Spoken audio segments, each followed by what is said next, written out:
What's going on, guys? Chetty Studios here. Welcome back to the channel, and today we are taking a look at the Elgato Wave 3.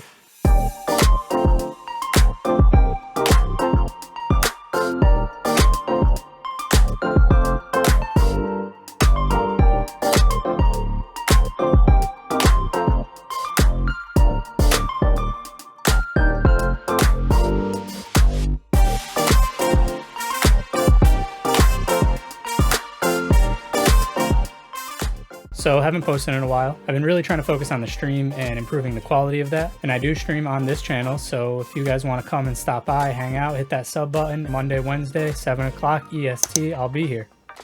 Lately I've been playing a lot of Vanguard, I might get into some Halo, we'll see. But anyways, let's get into what you guys came here for, the Elgato Wave 3. So if you're in the market for a new mic, I'm sure you've heard of this. This is highly regarded as one of the better or best USB mics out there.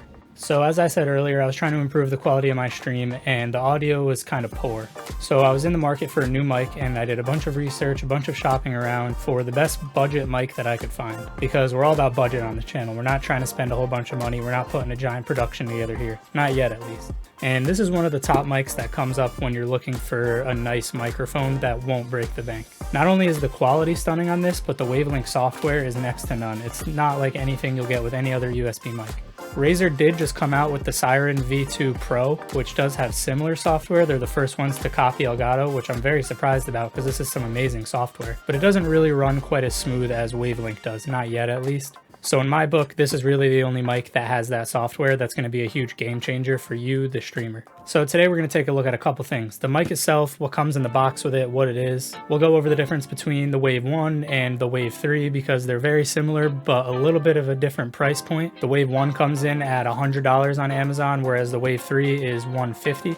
And we'll talk about what you're gaining or losing with whichever decision you decide to go with. Then we'll dive into what makes this mic completely different from any other out there, the Wavelink software.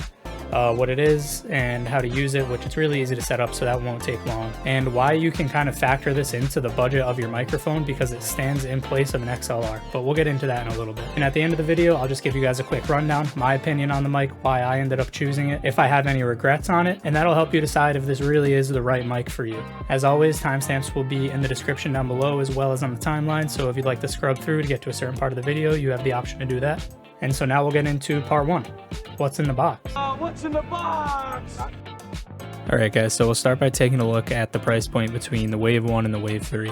Now, while the Wave 3 isn't currently available on Amazon, it is available for $120 at Best Buy right now. I believe this sale will be going on up until maybe even after Black Friday, but usually this mic is $150. So depending on when you're watching this video, I would check the price. If you're willing to spend the extra 20 bucks for the added features, which we will get into in a second, then I would definitely recommend doing that because you're getting a really good deal here. So now that we have an idea of the price, let's take a look at the mic itself. Both mics have a really nice steel grille and does a great job at protecting the internals. Speaking of the internals, both mics have a premium condenser capsule with a cardioid polar pattern, which means you're going to speak directly into the front of the mic, not on the top, and it's not going to capture much sound behind it. Now, this is all dependent on the gain setting on your microphone. If you have the gain really high, that means you're going to be picking up a lot of noise in general, so you're going to be picking up things such as the sound of the PC, the keyboard ticks. But as I said, if you have the gain low enough and the microphone's close enough to your face, you shouldn't have a problem with this. As far as circuitry goes, there is a difference between the Wave 1 and Wave 3. As you see here, the Wave 3 has a 24-bit to 96 kHz analog to digital conversion, while the Wave 1 has a 24-bit 48 kHz analog to digital conversion. People doing extreme audio work might notice the difference here. Personally, I've listened to both, and I think they're still really great mics. It's not like you're getting a bad mic if you go with the Wave 1 just because of this small difference in the kilohertz. Moving on to the desk stand that comes included. This is actually really good quality. It's really heavy and has a really nice padded base to it. So if you're just looking to take this thing out of the box, plug it in, throw it on your desk, this is going to look sleek and it's not moving. If you don't want to just put it on your desk and you do want to mount it to a boom arm, it does come with an included boom arm attachment. To do this, you'll just simply screw off the base as you see here, put on the boom arm attachment, connect that to the boom arm, and you'll be all set. Now the multifunctional dial is where we really start to get into some differences between the two mics here. As you can see here with the Wave 3, you have 3 different options with the dial. You can either tweak your input gain, and then by clicking the mic you can transfer over to your headset. This will adjust your headset volume. And then by clicking it a third time, you'll switch into the crossfade between the mic and PC mix. In order to mute yourself with the Wave 3, there is a touch sensitive mute button on the top of the mic. Now the Wave 1 does not have these 3 options, it just has a dial which allows you to adjust the headphone volume, and pushing that dial is what mutes the mic. Aside from that small difference in internals that we mentioned earlier, this is really the main difference between the 2 mics. And this is why I say if you're really on a budget, the Wave 1 might be for you, because you can still do all of the things you do with the Wave 3, you'll just have to change them within the Wavelink app itself. Alright guys, so now let's take a look into this Wavelink software. As you see here, the first thing you're going to do is go onto the Elgato website, look up the Wavelink software, and use the link that it gives you. It's important to note while you're doing this, have your mic disconnected. Once you install the Wavelink software, you can now connect your mic. And when you open it up, it's going to look a little bit like this. Mine looks a little different because I've already set it up for what I need, but generally you're going to have a couple audio inputs and the option to add more. The first thing you're going to want to do is click these bars up here. This is going to bring you into your computer settings, and to make things a little easier for you, you're going to want to select the output as Wavelink system and the input as mic in. Now you can get into configuring your audio channels. So just for the sake of setting up an audio input, I'm going to be pretending to add a Spotify input here, although I don't use Spotify, so I'll be using a random program instead. But how you would add an audio input, it's super simple. You would click add audio input here. In this case, we're saying we're adding a music source, so you're going to want to label it with music. This is just to keep yourself organized within the Wavelink software. And then you would open up your Windows sound settings. Let's say where it says Razer Synapse 3 here, it says Spotify instead, just for the sake of the video. You would switch the output from Spotify or whichever program you're changing to music, and then you would close these settings. And now technically, if we were using Spotify, that would be coming through this music tab here. To delete a tab, you can just click on it and simply hit remove input, and now that audio input's gone. So super simple to set inputs up. Now we'll get into what you can actually do with these audio inputs. So within the input, there's 2 bars here. The one on the left is your headphones, the one on the right is the stream output. So as you can see here, I have my game volume at 100% in my headphones, but I have it turned down in my stream output. This is because if I had the game volume at 100% in my stream, you wouldn't be able to hear my voice, and it would be extremely loud. So that's where this mic differs from any other out there, because it includes this Wavelink software, which works as a virtual XLR, and it allows you to do things such as turn down the volume going to one place and have it the same or higher or lower in the other. This link fader button here is really cool because that allows you to set the ratio between your headset and your output volume. So for example, if I link this, when I move the volume on my headset,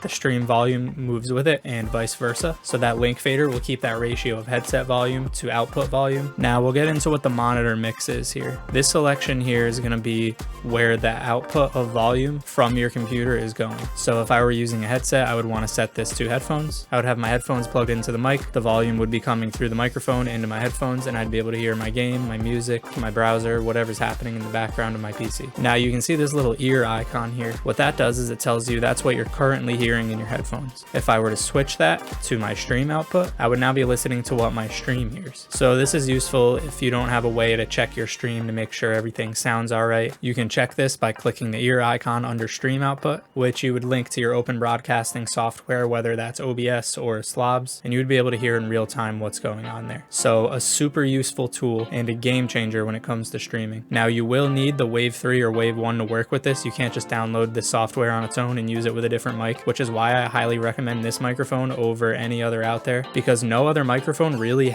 gives you the option to do something like this. The new Razer Siren V2 Pro does have software very similar to this, but it doesn't run nearly as well. Now you can add up to 9 audio channels within the Wavelink software. So as you can see here, I have 5. One is my microphone, obviously. One is my system sounds. Obviously, everybody's gonna have those 2. Browser is so I can listen to anything and record anything that I'm watching on the internet. Aux 1 I actually have set up as the notifications from my stream. So if you guys stop by and hit that sub button, I'll be able to hear that in my headset. Game obviously is my game and what I hear in my headphones. And that's the Wavelink software, guys. If you have any problems with it, there are tons of troubleshooting videos out there, and Elgato is super responsive with tips and tricks. But so far I haven't really had any problems.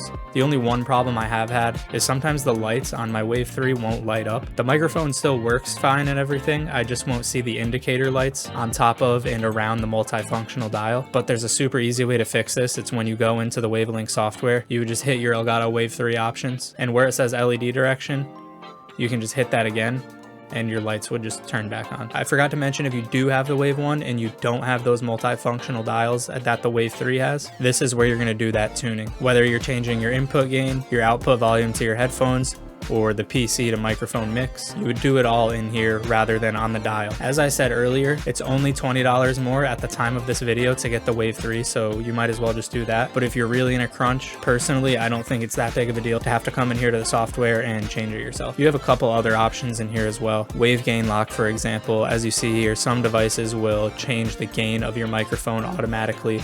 This will keep it locked at whatever setting you have within Wavelength. This enhanced low cut filter is nice if you don't have the option to have your microphone close to your face. You have to have the input gain really high and the mic far away, because what will end up happening with that is you'll be picking up a lot of low frequencies, whether it's your computer, an air conditioner in the room, etc. That filter will cut those frequencies out, so you won't hear those fans running and humming in the background. And then clip guard, I would suggest keeping on at all times. It just stops your microphone from peaking. If you're playing a game and there's a loud noise in your room or you yell, it'll actually dial that back to keep it at an optimal level, so it won't sound horrible and real gross loud sounding. A quick little tip as far as your input gain goes, I suggest keeping it right here where you can start to see the green turn into the yellow. And that's the Wavelength software, guys. Again, any issues, tons of videos out there you can check up on. I might even be posting a few myself if I find anything cool and interesting about it that I haven't seen yet. But without further ado, let's get into the final thoughts.